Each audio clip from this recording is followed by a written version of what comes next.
Hi everybody, so it's time for my weekly Marvel Netflix review. This week is Luke Cage Season 1, and what I have to say about it is good. Luke Cage I liked a lot, actually. But that being said, I think Season 1 of Luke Cage is my least favorite of what I've seen so far. And before y'all cancel culture comes after me and it's like, oh, it's just because you're white, or oh, it's because it's like a fully black cast. Okay, miss me with that, okay, please. That's not at all why. I think them embracing the black cast and putting it in Harlem and like just embracing the blackness is the best part of the show. You got like the pretty much full on black cast. You got the music, you got like the hip hop, the jazz, the soul music. Most of the music takes place like in a club, so it's live. It's awesome. The reason I think it's the weakest so far is just the pacing. I just feel like Luke Cage Season 1 was kind of slow.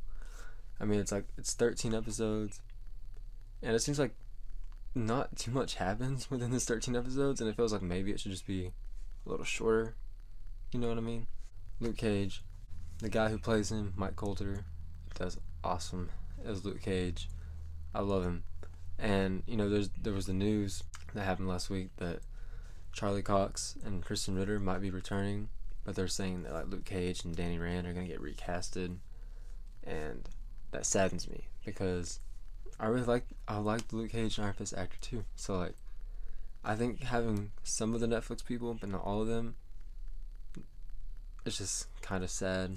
But this is also the first show where we get to see Claire be a main character. You know, after leaving Metro General in Daredevil Season 2, she comes to see her mom, who owns like a restaurant in Harlem. That's where she meets Luke Cage and becomes like his girlfriend and all that. And then the villain, Cottonmouth, dude, awesomeness. I love this guy. Sadly, he does come to an end, maybe like a little over halfway through the season. Maybe it was halfway. Very sad that he died, because I also hated his death scene. Because of like, Mariah was just like this political figure, and then like out of nowhere, she's like evil and like bashing this guy's ribs in and stomach in with the mic stand. And it's just like, just the whole like turning point of her made me really uncomfortable. I just didn't like it. I was like, oh, and she killed my mans. I was like, what's she doing? And then if you want to talk about Mariah, I don't like Mariah. I don't. She's just evil, you know. Like after that turning point, she's just bad, and like she's not likable either. You know, it's just like she's not a likable villain. She's just a villain you want dead. But then you got Shades. He's pretty cool. Is like, you know, like the side villain guy. Until like the end, where like him and Mariah are like a thing. I don't like that. I don't like that at all. Oh, Misty Knight, the detective. She's okay. She's one of like the okay characters to me, but she's also like not that likable. If you know what I mean. Like, I don't know, just something about her cockiness and stuff. It's just kind of like, slow down, kind of, you know. My air conditioner just came on. It's hot in here. Texas is starting to feel like Texas around here. It's getting hot. Let's talk about the story. Luke Cage is like, the stories are really good. You know, he's like this bulletproof guy, and he's first, you know, seen in Jessica Jones, but now he's working at a barbershop, and the owner of the barbershop is kind of like a mentor, like father figure-ish type to him. Then that guy gets shot, so then he decides to become this vigilante and go after the gang that shot him down, which happens to be Cottonmouth's gang.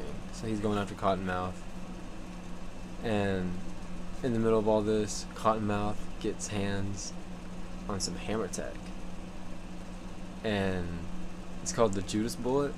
It's like a bullet that it like drills into somebody and then blows up. So it's like the one thing that can hurt Luke.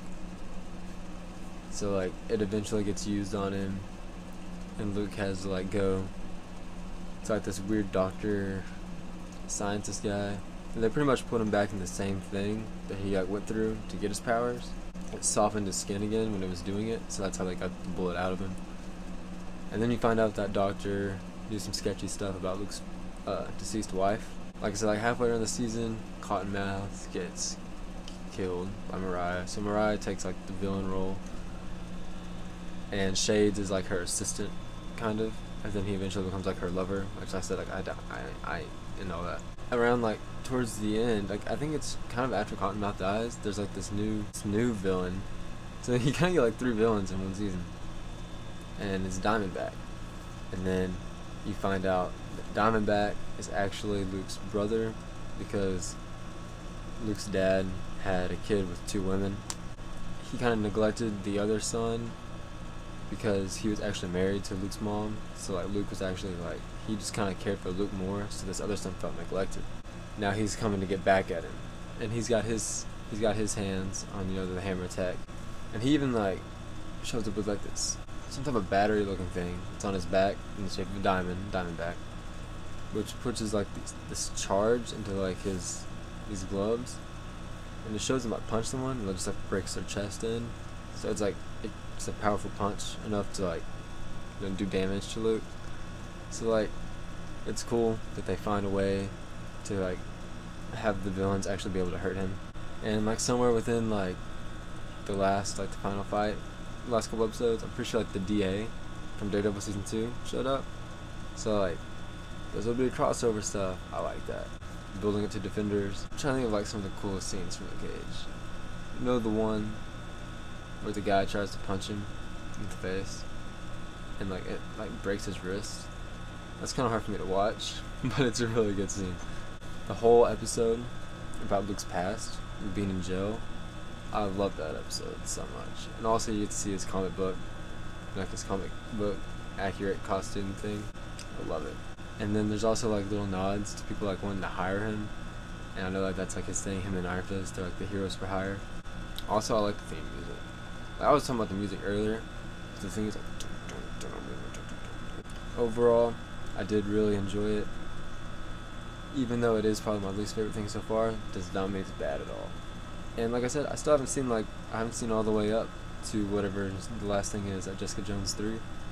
So like, it might not even be my least favorite thing. I might have to make a ranking video. I don't know. So I think that's it from my Luke Cage review. That's all I can think of right now. If there's something you want me to answer, comment it, and I'll answer it. Hit the comments, let me know what you think about Luke Cage. If you think, like, where you think it is on the Marvel Netflix stuff, if you want to see him back in the MCU, that type of stuff. And, like, I have other Netflix Marvel reviews, I have reviews for other things. Just pick a video, hit the like button, subscribe, comment, and I'll see you next time.